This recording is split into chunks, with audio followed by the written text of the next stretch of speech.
A reading from the book of Exodus. The whole Israelite community grumbled against Moses and Aaron. The Israelites said to them, "Would that we had died at the Lord's hand in the land of Egypt, as we sat by our flesh pots and ate our fill of bread. But you had to lead us into this desert to make the whole community die of famine."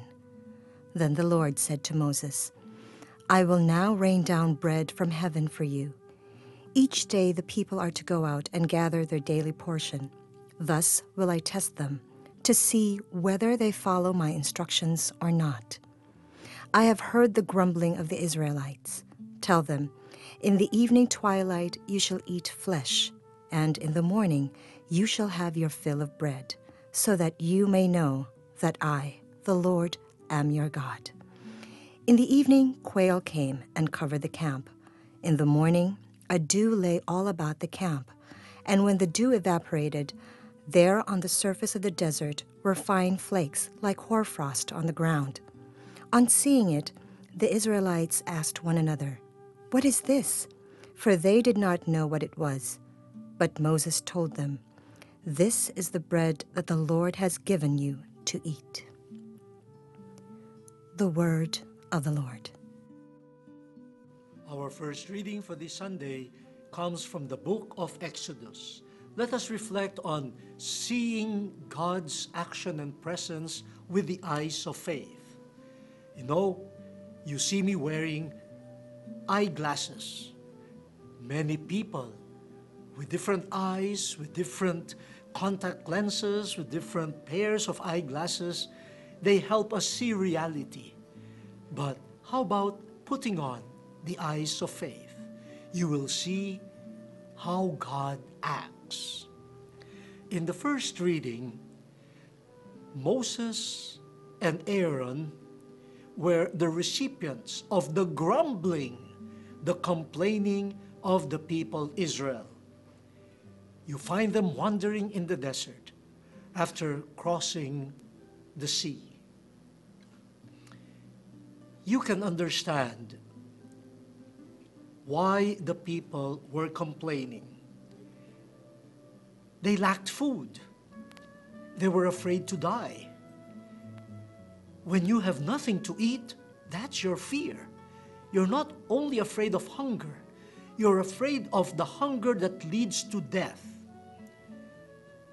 So when we are hungry and we eat, it is not just to satisfy the stomach. It is really to sustain oneself, to sustain one's life. And in the desert, there was almost famine. And so their minds, their imaginations went back to Egypt. And Egypt was no longer associated with slavery, with humiliation, with degradation. For them, in the midst of all this suffering and the prospect of death due to hunger, they associated Egypt with, the food, the drinks that they used to enjoy there. Look, some moments of crisis could change the way people see reality. Egypt suddenly changed, not anymore viewed as an episode, a place of slavery, but of plenty. And the desert, no longer a place of liberation, some sort of a passage towards the promised land. It became for them a place of death. But through Moses and Aaron, God shows again to his people his caring.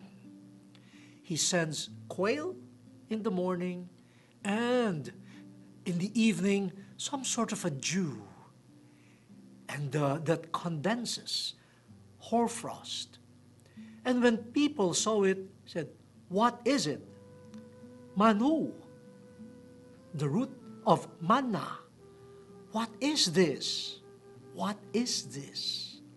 Now, Moses says, the Lord has given you bread.